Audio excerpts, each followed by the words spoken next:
All right. Hey, Danny, thanks for joining me on the podcast. No problem, man. Thanks for having me. Great, great.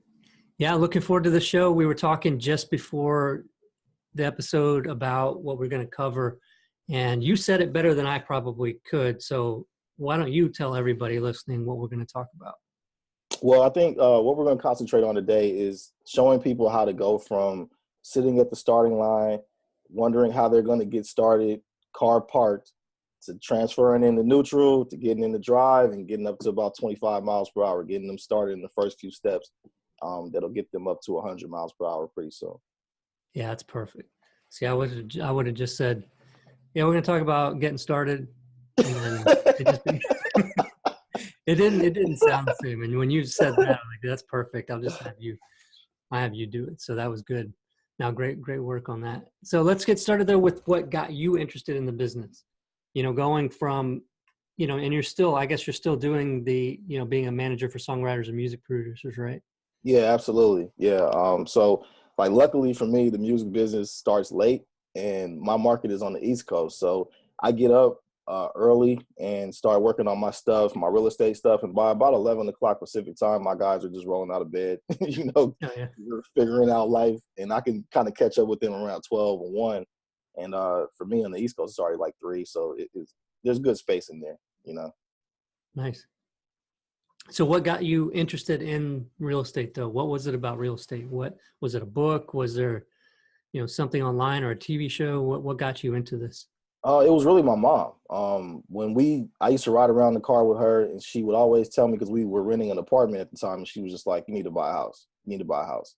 And I don't know if it was like her internal thoughts that she was, expressing and thinking out loud and pouring into me. But as I grew up, as a kid, I was just like, all right, I got to get a house. And she was like, if you save $10,000, you can buy a house. So this was like, she had bought a house out in Palmdale, California, which is a suburb outside of LA. And she got her house at that time for $70,000, which is like unheard of in California. And she explained, she said, if you can save up $10,000, you can get a house. And even as a kid, I felt like 10,000, I can do that. That's achievable, So somehow it got buried into me. And then when I got a gig at Interscope Records a few years later, and then moved into management, I made a little bit of money. And I bought my first house in 2013 for $165,000 out in Palmdale, same place she got her first house. Nice. Yeah, I love that too. That the fact it's kind of interesting what sticks with you, right? It's almost like things are planned out a little bit. You know what I mean? Yep. Or by the man upstairs or whoever you feel like it should be. But it's like these things that stick with you, that you kind of remember and then end up leading you through life a little bit. And seeing that the 10,000 was attainable, and thinking about getting a house seemed like far-fetched and like, man, it's a ton of money. But when you looked at it from the perspective of just 10 grand, man, I can do that, and yeah. I like that. Yes. It's funny too, because I tell her all the time, she's like, I'm proud of you. You're doing all this stuff. And I'm like, it's because of you. I don't know if parents always know, like when they have their kids in the car, when they're yapping to them, whether or not it's sinking in. But I think that I'm living proof that, yeah, if you just keep on, at some point it's going to sink in, so yeah. Yeah, there's a lot of truth to that. Our kids act like they're so tired of houses. And I use it just as like a prank now. Like I'll pick them up from school and we're going to go to ice cream or something. I'll tell them, we're going to go look at some houses. And they're just like, no, we want to go home. But then we just stop and get ice cream. But, and then we put a video on Facebook too. They were in our office in the conference room while we were doing some work. Uh-huh. And they had one of their friends with them, and it was Weston and Sophie and their friend Mackenzie. And I heard them playing in there. I thought they were just playing. And then I heard it was like they were playing Office. They were playing Real Estate Investor. Wow. And I was recording it. And Weston's like, if we move the 3 over here, we're going to make an extra 100. And then what? And they're saying all this stuff, talking about rehabbing houses. And it's just like you said, it's like all the stuff that they pick up when you don't know if they're really listening, It's kind of cool. Yeah. No, that's really cool, man. Really cool. So they're working now for us, 6 years old and 10 years old. But no, they're not. Man. I'm just kidding.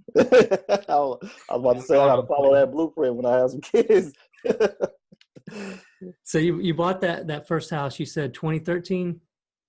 Yeah, that was I just graduated college in 2012, December 2012. I bought that house in March, April 2013. Yep. Nice. So what got you into, was that intended to be an investment, more than for you to just live in? Man, I had no idea what I was doing. Like I bought the house, like that was the other side of the information just soaking in, is I was programmed, like, I gotta buy a house, gotta buy a house. I bought the house, and then I got the house and realized, hey man, I only make like $100 a month on this house. I was like, this is not how it's supposed to be. I was supposed to buy this house, it was supposed to pay for all my bills, I didn't have to work anymore. What the hell is going on? And then and then after that, I was like, okay, so I have a house, it makes me a couple hundred a month. But then that's when I started to like learn about, okay, what equity really was and how you could take out loans and how you could refinance. And I didn't learn that stuff through proper education. I just kind of learned it asking questions about like, how do I make money on this stupid house? Because it only makes me $100, and that's what kind of led me to YouTube. And yeah, man, I think I might have a PhD from YouTube University, man, because I learned so much about real estate investing, right on YouTube. Wow. So what do you remember what you started searching for at the beginning?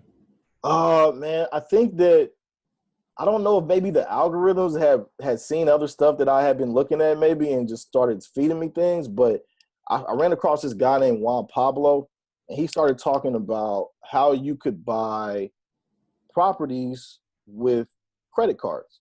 And I was just like, oh, wait a minute, that sounds kind of cool. So this fast forward is like 2015, and that year, my main producer client had a pretty good year. Excuse me. So I had like about 30 grand in my pocket, and that wasn't enough to even have a conversation with anybody in California pretty much. So I had to look in other markets. My brother lives in Indianapolis and my cousin lived in Atlanta. And I said, all right, wherever I find the first deal is where I'll be investing. So first deal just so happened to come from Indianapolis. And I had been watching Juan's videos up until that point. So I had gone out and I had applied for some credit cards, and I had used those funds along with that 30,000 to get a hard money loan for that first house that we ended up doing. So how much did you put on the credit cards? So what we did first was we wanted to make sure that we worked on cleaning up our personal credit. And I say "our" a lot. I'm really just talking about myself. I don't know why I do that, but so I just worked on tightening up my personal credit, right? Because you can't go and apply for business credit until you're at least at a 740. So I made sure everything was clean on that profile. And once I hit that level, I applied for several business credit cards. Those business credit cards come with a 0% interest rate a lot of times for 12 months. So basically you have free money when you lift it off the cards. So what I did was I took, I think, like 16 grand on cards, combined it with some cash, and went and got that first house in Indianapolis and started working on it. Nice, man. That's awesome. How did you guys find that deal? What was the process? Especially if you weren't there, you were in California. Yeah. How did you go about finding that first deal? Man, I just got in the trenches and started working. I was in Indianapolis and I got on Bigger Pockets, and I found some wholesalers, and there was a guy named Stephen Barton who called me. He said, hey man, I got this property. There's a lot of development going on around downtown. It's just outside of the development, but I think you can sell this house for about 160, 170. He said, I can sell it to you for 30 grand. And it was a firehouse. So I broke all the rules, Oh, wow. right? Like, yeah, out the gate, first flip, out of state, and it was a firehouse. I like that. Yeah, I mean, not for everybody, of course, but no, absolutely not for everybody. The challenge. Yeah, but I just, I think that, and I think when you're at a position too where, like for me, I was at a gig. I had a 9-to-5, and then one day I walked in to turn in the commission check, to the company, and my boss sat me down and he was kind of like, hey, I think that you're like talented enough to have your own management business. Like you can do this on your own if you want. And it caught me off guard because it was like a week before he went to Christmas break. So I gave him the check, thought about it, and left the company. But what that did was put me in a position where I had to make something happen. So I had to take that deal, right? Because normally if I had a 9-to-5, I might have been able to wait it out and structure a team. But no, I was in a position where I had to make something happen. So I measured the risk. Once it seemed like it was an educated guess on what was going to happen, I went ahead and leaped for it. Nice. So this was kind of like that same thing. It's like, what can I do to get a house the fastest, and you were looking around people on Bigger Pockets. You knew there's people doing deals, and you got information on one of them. And then how did you feel comfortable enough being away from there, Mm. analyzing that deal? Did you feel like you took his word for it a little bit more than you probably would now? Or like, how did you overcome that whole anxiety of, is this a good deal or not? Yeah, so he sent me some comps that weren't exactly within the quarter mile, but they were as close as we could get them. And I had learned a little bit about comps from, studying videos and stuff like that. So I said, okay, this looks feasible. It looks like we might be able to make this happen. Then I hired a project management company because I knew that I needed to have boots on the ground, and I didn't know anything, and I still really don't know anything about construction. I'm learning as much as I can. I try to pick my contractors' brains whenever I can, get them, squeeze as much juice out of them as I can, but it's still a learning process for me. So that kind of goes back to, like you said, if people were sitting at the starting line and saying, all right, how do I get started? Well, you might need to go in your pocket a little bit and hire some people to help you get rolling, right? Like, I went and found a wholesaler. He gave me the deal, and I paid him when I closed on the deal. He got his money. Then I went and I paid the project management company like $2,800 to manage the project. So now if you're doing something out of state or out of your city, now you have people there watching every day for you, So that's kind of how we got started in moving forward, is like we hired those people who were experts in that field to keep an eye on things. So how did you find that project management company? How did you know which one to use? So for them, it was kind of easy because in Indianapolis, there's not a whole lot of project management companies. They were like the only guys out there. And they found me also by being on Bigger Pockets. So, they're looking and trying to find out-of-state investors who want to do flips. And they saw me. And I think I had posted something like, I'm looking for wholesalers or contractors or whatever. And that's when they reached out to me like, hey, here's what we do. We'll connect you with the contractor. We'll manage the whole process, whatever. So that's how they found me. Nice. Were there any hiccups during that process? I mean, burn house, I can imagine you're going to be over budget, right? Like do you have the numbers? Do you remember the numbers on that first one, that burn house, with what you estimated for fix up and what it ended up being? Yeah. So we picked it up for 30. I believe our rehab budget was 85, 86. I ended up having to come in and spend some money out of my pocket. So I think it jumped to probably somewhere around 90 at the very end. That's not bad. You were pretty close to what you estimated. So was that the estimate from the wholesaler, or did you guys get that estimate from him, but also from that project management company? How did you get that estimate? Yeah, it was from the project management company. And we came in just over the number, but the quality of the work that was done, like, even though we got across the finish line, it wasn't something that I would say that I would want again. Like, it was good enough to sell. It was a livable house. It was safe, but it wasn't up to my personal standards. So I realized that if I did that house again, I probably would invest more like 100, 110 into it to make sure that the finished quality is a place where I want it to be and things like that, and just having better crews of guys instead of, like, my first contractor, he's knowledgeable, but he doesn't have a business. Like, he's kind of like a guy with a truck who has guys that he picks up who work for him and they get the work done. Yeah. But it's not really a business. It's like ragtag guys, come when they come, go when they go, Yeah. Some of those can be the best rehabbers, though. I mean, the contractors, depending on if they, are responsible the super professional ones that are companies and other people have other experiences, but, I've had some of them give bids on jobs and they ended up being just the same because they were going and hiring the ragtag crew anyway. What I mean? Right, It's just like the guy in the middle of all of it.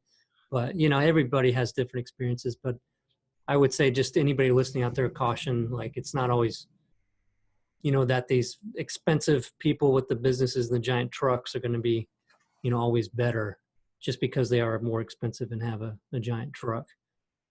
Yeah, I mean, I guess, like, I would probably pick your brain a little bit on that because for my guy, I don't really care about what kind of truck he drives or how he shows up. I think for me, it was more so from an organizational standpoint. Like, I want my guy to at least be organized, and know where his crew is. guys showing up when they're supposed to show up, things getting done, communication being right.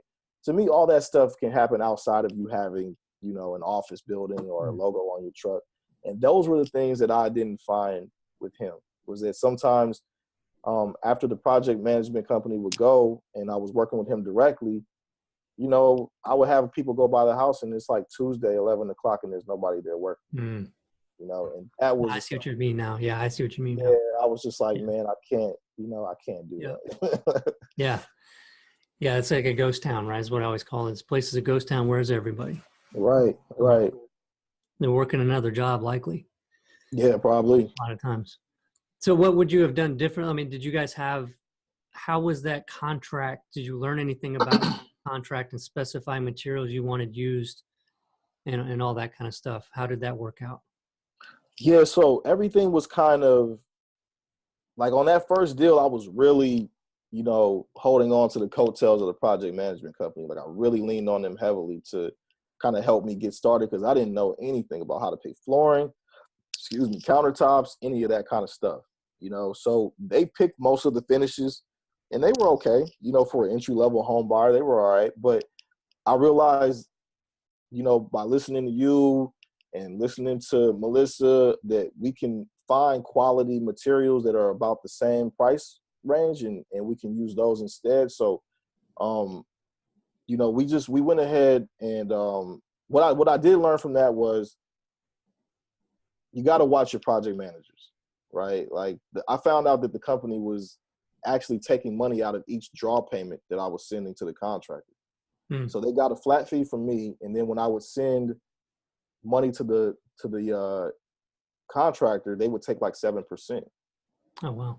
So the contractor was frustrated because he's like, man, like every draw I'm losing 7% and I need that to pay my guys and to buy materials, So what I learned really from that experience was make everything clear up front, with your contractor on what you're going to do and your project manager. And for me personally, just for me, I'm never going to pay for materials again, ever. Yeah. Like I want everything in the bid because I let guys go to Home Depot on my credit line, man, and that was a nightmare. Like one of the worst decisions I ever made in my life, man. We used to do a little bit of that. I mean, my dad always kept us from doing that because he was a contractor when I was growing up, so he kind of knew. So we learned a lot from him, as far as the way things can happen. And so it was always get the materials in the bid with the labor and it's all on them. And then you're not going to worry about, what we did on the times where we didn't do that. We'd end up seeing material from job sites that we had being sold on Craigslist. Oh, wow. So it's just like, if you're not keeping an eye on how much is being bought, how much is being used, that's a big reason, as why you don't want to have to be buying materials and keeping an eye on what's being bought. Yeah, so you guys actually ran across the Craigslist ads with the people selling the material? Yeah. So from some of the older job sites or whatever. And a lot of times there's leftover materials and stuff from job sites. So, some of it could be from that. But, you don't want to have so much left over that they can be selling it all.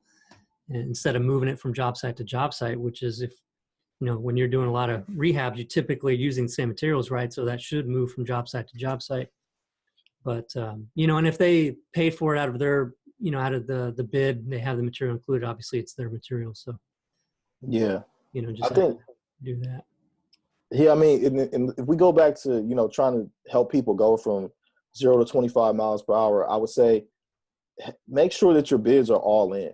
Because if you're like me and you don't really know a lot about construction, you're going to learn about it over the next 2 to 5 years, really, and start to get a grasp on it. You don't want to be trying to figure out what kind of gasket this plumber bought at Lowe's or what kind of, switch plate this electrician bought at Home Depot. You're not going to know what any of those things are because you don't work in that trade. You want to make sure that your numbers reflect labor and materials, and guarantee if the materials coming out the money that you gave them, they're going to be way more careful about what they're doing too. So I would just say, to make it easy on yourself, get all in bids when you first start. Yeah, absolutely. So what about if they, they bid the materials on the job and labor, and then you go in there and you don't like the fact that they got the cheapest of the cheap, light fixtures and stuff like that? How do you deal with that kind of situation? So what we do now is anytime we use something in a house and the house like sells quickly and we know that the material works, we log it onto a Word document, right? So we have a section for everything. You know, we have like we'll break it down by room basically. So your bathroom, everything that goes in the bathroom, and the stuff that we've used, the toilets, everything, TP holders, towel bars, you name it. Same goes for the kitchen. If I use a certain type of granite or quartz and it works, I'll make sure to bookmark that and how much it costs. So when you sit down with your contractor, if he gives you a number for flooring, for example, and you know that the flooring that you buy at Home Depot is $1.49 a square foot, he can just plug that in and then maybe like 5 or 10% extra for anything that's damaged or broken or they get bad cuts on when they're installing, you know? And Right. that's the best way to be able to do it. If you're starting from scratch, I would say sit down with your contractor, and this is going to take some time. So you got to be willing to dedicate the time.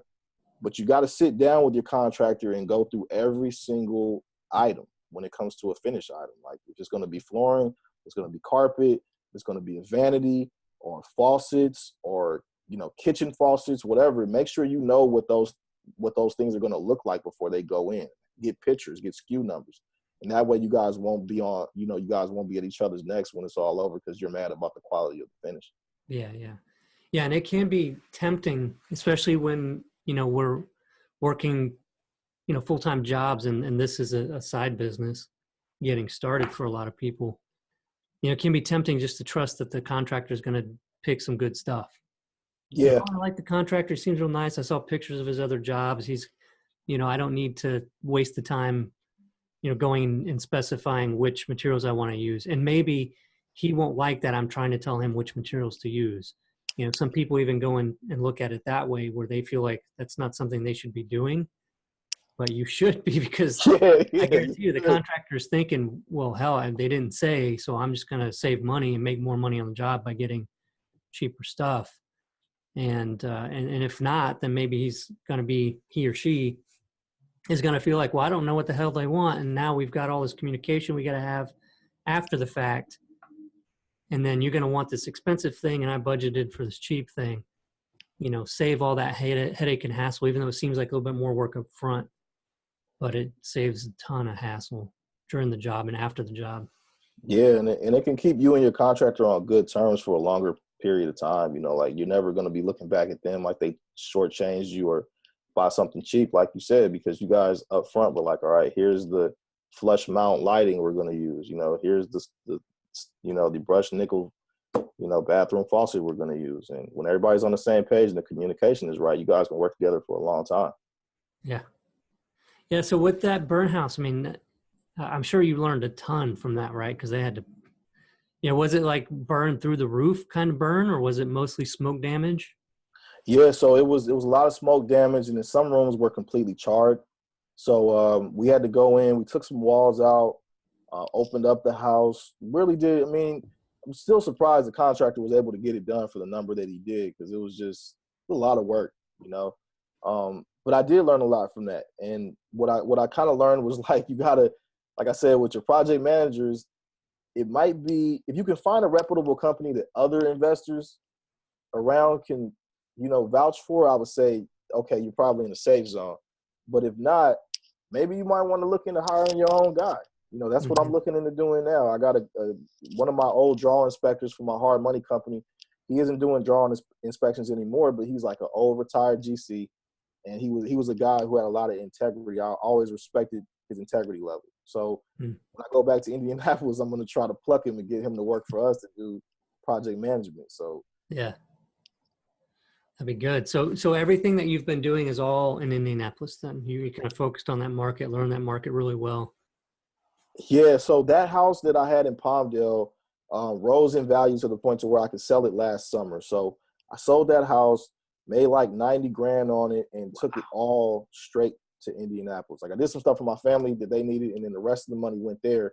And I bought 2 4-unit buildings like right off the break. So Wow. one of them I found on Craigslist. A guy was going through a divorce, and he's like, man, I would never sell this building, but my wife is ringing me out, and I got to get rid of it. So I'm like, all right, man, like, let's figure it out. So I bought that building from that guy. Do you know I've never talked to that guy on the phone? Ever. Wow. The whole deal happened over text message. So Wow. yeah, like contracts, everything, title company, all over. We've never talked on the phone to this day. And All from the Craig. He posted on Craigslist. He was selling it, and then you yeah, contacted. he's just 4-unit building, 145,000. I was like, what?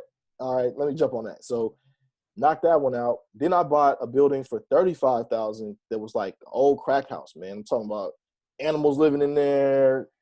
God knows what going on in there. We had to rip that whole thing out. It took like a year. But now both of those buildings are completely rented out. And then we just picked up a single family house. So we're up to 9 units there now and going to keep building going forward. So yeah, everything's in Indianapolis, but we'll be coming back home to LA to start doing some stuff soon. Nice. So how did you find the other flip and wholesale deals and the wholesale deals that you're doing? What have you been doing to get all the deals? I mean, you doing a lot of Craigslist, or what's happening with, how are you getting all of them? Yeah, so like I don't know if you remember, but I saw you at Flip Packing in 2017. And around that time you had put out a strategy about Craigslist ads. And I was doing the stuff myself. So one of the ways that I found one of my deals was by following your strategy about like how to post and everything. Then since then I've hired a VA to do that stuff because it's just way too time consuming for me. But so we start doing direct mail. We've been doing direct mail for about a year now. And we've gotten a lot of good leads. Like, you know, he's not paying me to say this. We got a lot of good leads through our lead propeller site. And those are, man, those like online leads really are better, man, when they come to you. Because those contracts rarely fall out, and the people are rarely difficult to deal with because they're looking for somebody to buy their house. So that's been kind of cool. So I've been doing ringless voicemail. I've been doing, obviously, trying to do as much SEO stuff as we can with our website, doing Craigslist ads, and doing some cold calling here lately. So that's how we've been able to find all our deals. Yeah, people talking about cold calling, but man, I mean, how many, you got somebody, I'm assuming, that's doing that cold calling for you and using the robo dialer or whatever that thing's called? Yeah, Mojo dialer. Yeah. So yeah, I'm actually putting in the work right now. I'm in the trenches and I'm doing 3 hours a day on the Mojo dialer. And I have 2 screens. So I have one up with all the Mojo stuff and I'm working on the other screen on my computer. So that way I'm not just killing time.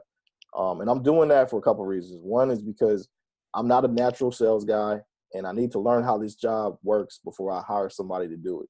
So that way, like that. Yeah. BS me around about, I couldn't get somebody or whatever.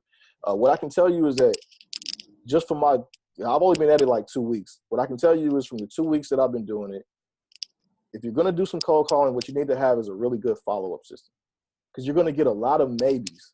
A lot of maybes. Like in 2 weeks, man, I might have, no lie, I might have like 70 maybes sitting in the system right now. And it took me and I didn't have a system at first, so I was going and I was logging them away as maybes and yeses and nos. And then I didn't take them and put them into the CRM.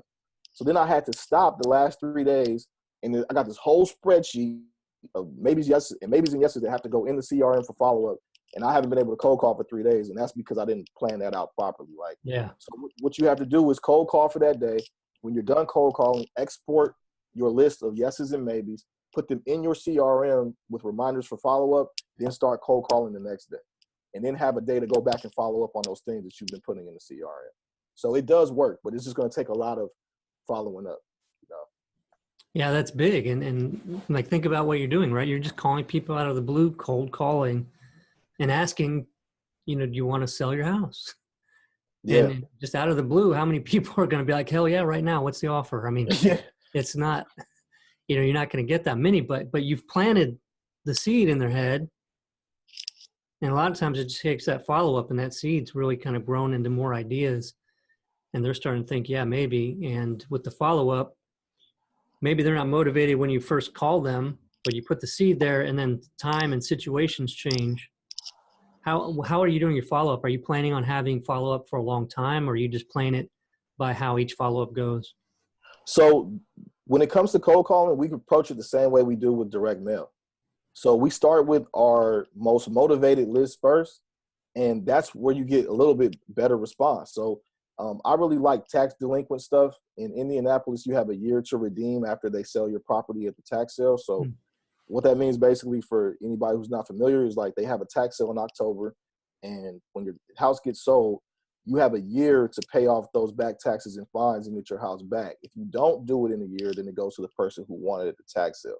So what we like to do is target that list.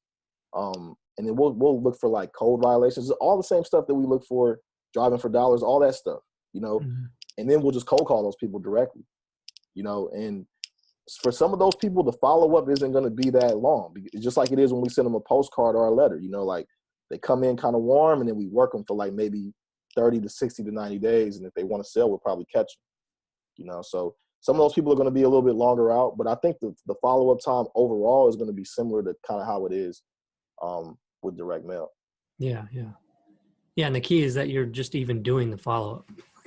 Like how many people, I mean, there's so many people that just don't do follow-up, and it's crazy. I mean, it's crazy to not do follow-up. Yeah, I mean that, and I got to be honest, man, like that's been one of my biggest hangups. You know, like I'm not great at it. Like I don't like doing it. I'll be honest. Like I kind of hate it, but and I know that it's a problem that I need to hire out because it's a struggle for me to do it. Like I find everything else in the world to do. Like it's time to follow up. I'm like, damn, this keyboard's kind of dirty. Let me wipe this keyboard off real quick. You know, like I find a million things to do except for follow up. Yeah. And I got. Well, we're making that easier with FlippPilot with the automated emails and text and stuff like that. And the text really help. And then we'll be working on the ringless voicemail for the follow up too in FlippPilot. So that and the key with using that is that, you know, you got to make sure the automated follow up doesn't feel automated. Yeah. You know, so we have the short codes in there, so to put their name and the address and all that kind of stuff. So it's real personalized. And then it's coming from a phone number that you have in your system. And so, you know, if they had called you before, that text going to come from the same number or whatever. So it's real cool. It keeps all that tied together. But yeah, just the follow up, and the way to handle that follow up is you have the automated follow up go. And when somebody responds then to one of those automated follow-ups is when you reach out then personally again with a call or do whatever and start working that again. So that way you can get thousands of follow-ups going. And then when people are reaching back out is when you go in and start that conversation again. Yeah, absolutely, man. I know you guys kind of introduced that in REI Mobile, and it was even effective there. Like I log in sometimes and I'll see like a little green envelope or whatever because somebody's hit us back on a text message. So to me, like, and even if they hit us back and they're just like, I'm not selling, to me, like, I still take that as a positive result because it shows that it works. You know, like somebody's going to respond and they're going to be like, yeah, okay, fine, I'm ready. Let's go. You know, so yeah, definitely auto follow-ups, man, incredible. Yeah, we're putting it in there too, where you can, I don't know, I always geek out about this kind of stuff, but you see the response rates per message too, so you know which ones people are responding to. Oh, that's cool. You know, that way it's like, hey, everybody's responding to this one. We need to probably move it up in the list or something, or try another one like it. Yeah. But being able to see that kind of information is really that's the big thing with the system. But I don't, that's where my head is these days because we're rolling it out. So, but that's where my mind keeps going with all this stuff. Oh, that's cool. So let's get back on you though. Let's get back on the from a stop to the 25 mile an hour. Mm-hmm. You know, what are some other of the hurdles that you had to work through in doing that? So going back to the story about paying for my own materials, I can't emphasize that enough, man. So I saw there was a deal that I was able to get off of Craigslist, and I had all the money planned out, what I was going to do with it and everything. And my contractor took that profit from me in a $30,000 profit to a $6,000 profit. And that was because, I let him go crazy with the materials. I was like, all right, well, you just go, you know, here's the Home Depot card. I'll pay for the, you know, labor straight to you, and then just put the materials on the card. Number one, that's going to cause a nightmare bookkeeping scenario for you, man, because you're just going to, you're going to get money from the hard money lender. They're going to reimburse you if you're using hard money, and you're going to have to remember now, like, okay, what did we pay for on the card? What has he used? What has he not? What do I owe him? I guarantee you 30 days in, you're not going to know where the money's going and what's going on. So that was one of the biggest challenges. The second one was, I think I burnt my contractor out. I would tell people, be careful, man. Like, if you don't know a guy can handle a million jobs, don't give him a million jobs. Don't ask him if he can handle a million jobs. He's going to tell you he can handle a million jobs. You got to go see, like, okay, how many people does this guy have? What does the crew look like? Does it feel organized? Does he know where his guys are? You know, regardless of truck or company, or if he has an assistant, you got to know those things before you start throwing stuff at him. Because I gave my guy like 3 big jobs at a time, and he completely burnt out on. Yeah, I see that a lot. And I just talked to somebody recently on the podcast too, where it's always tempting to do one job at a time. Then you do 3 or so and you're like, wow, this guy he does a great job. I'm going to give him 2. And everything falls apart. You know, it's just like some guys just need to do 1 at a time, and they'll do it faster than they would do 2 together. Mm-hmm. They can still get both of them done sooner than if they were both trying to do both together at the same time. Yeah. I don't understand it either, man. But one thing that I did notice when I talked to the latest contractor I just hired was I called him and he's like, hey, let me call you right back because I have a framing package that just came in and I need to log it into inventory. And right then and there, I was like, that's unique. I've never heard anybody say anything about inventory before. So right then and there, I was like, okay, this guy is clearly at least, and I don't know if it's like, not to make fun of anybody in this situation, but I don't know if it's like you come out of an abusive relationship and like the very next thing you see is like what you feel like you need to, you know, be in because it's just so much better than what you left. But like, that's what I felt like. Like I saw this guy has inventory sheet. He must be my guy, you know, because I'm just so tired of my other contractor not knowing stuff and being confused. So many contractors listening to this in Indianapolis, just, you know, you talk to Danny, just make sure that you mention that inventory log. So all you got to do is say you got inventory, you got the job. That's it. That's funny. I like that. All right. So what's the plan for the future? I mean, where are you guys headed? So you were saying we or our, and you said you're just talking about yourself. So I'm going to say, what are you guys' even though it's just you. Me and my multiple personalities. Yeah. We're so from here, man, you know, what we're going to try to do is in 2019, I set a revenue goal. You know, so we're going to try to hit that revenue goal in 2019. I'm going to try to commit to it. It's going to mean that we're going to have to do at least 3 houses per quarter and make at least 30 grand per house. So I don't know if we'll get there, but I'm setting that goal, you know, on the flipping side. On the wholesaling side, you know, my goal is to make $100,000 doing that in 2019 as well. So I'm trying to step up the systems. Obviously, you know, the system that you're developing is going to be a big part of that because we're going to have to tighten up, especially with all this cold calling stuff going on. We got to get better systems in here, and that's on me. Then I'm also looking to hire my mom, who's down in Texas where you are. She's in Frisco. Mm-hmm. Yeah, she's at home and she's bored every day. So I think that'll be cool to hire her. It's like an excuse for us to talk every day, you know? So yeah, so she's going to come on and help with some admin stuff. And then I'm going to hire my first VA, hopefully, man, full time. So between my mom and the VA, you know, I'm thinking we'll probably get like 60 more hours of, you know, manpower around here helping out.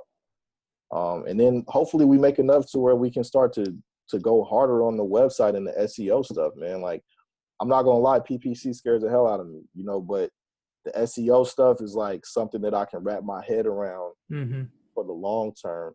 And if I can keep getting more leads like we've been getting, you know, every, you know, 30 to 21 days from Lead Propeller, if I can get those more consistently every month, then that would probably change our business by itself. Yeah, absolutely. Yeah, so it sounds like you've got the plan in place. I mean, you're doing stuff to work on the business, right? You're going to bring people on to help you do those things that are time consuming for you. Any plans to, are you still going to do the music? You know, part of you just you love doing that so much. You just plan to always be doing that. You're just going to always do both. Yeah. I mean, you know, I kind of started doing real estate to allow me to be able to do music the way that I want to. You know, I worked at Interscope Records for years. I was interning for years. I was a DJ sponsored by Monster Cable. So I've been through so many different paths in music. And it's kind of, it's at the point now where the business is a little bit political. And unless you do things kind of like the way the system or the company wants, just like any other corporate structure, you know, you're going to be out on the street. So music is one of those businesses, entertainment in general, is very feast or famine. When you're doing well, you're doing really well. You know, you're up on cloud nine. But then when that tap dries up, you know, you're back in the valley again. And I felt like real estate was one of those things that could provide some sort of balance to where I'm not worrying about the valleys anymore, because I have a flip that we just made 15 grand on or 20 grand on, you know, and what I'm doing now is showing people through example instead of words and all that. What I'm doing with the houses, I'm trying to do a better job of documenting those things, because any person, no matter what field you work in, music, I don't care if you're a mail carrier, you're a janitor, I feel like if you put your mind to it and you're passionate about this business, you can do one house per quarter and make $15,000 per house. And that'll make you 60 grand a year on top of whatever you're getting now.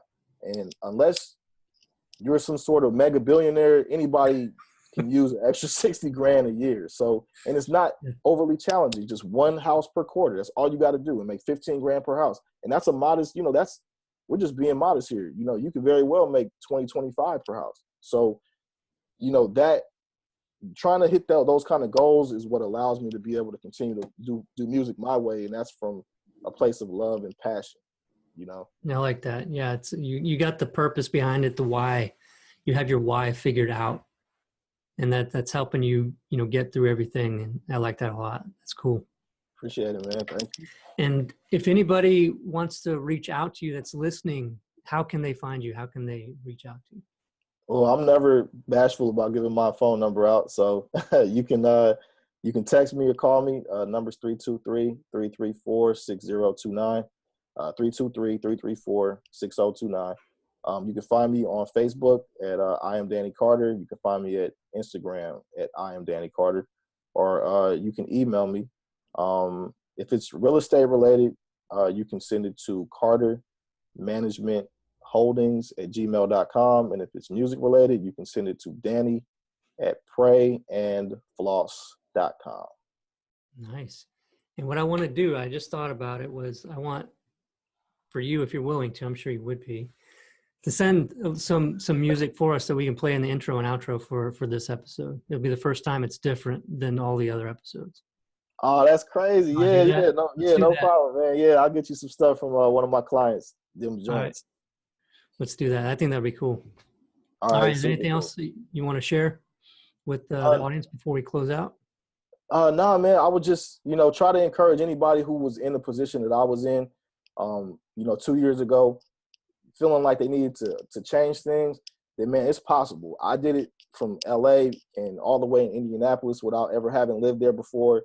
You can do it too. You know, you have great people like Danny, people out there who have done a bunch of stuff, and you have people like me who are still trying to get to where they are, and we're all willing to help you. You know, he can help you go from 25 to 100. I can help you go from 0 to 25. So, don't be bashful, man. Reach out, believe in it, and people around you, you owe it to the people in your family to do the best you can, because you're leaving a legacy.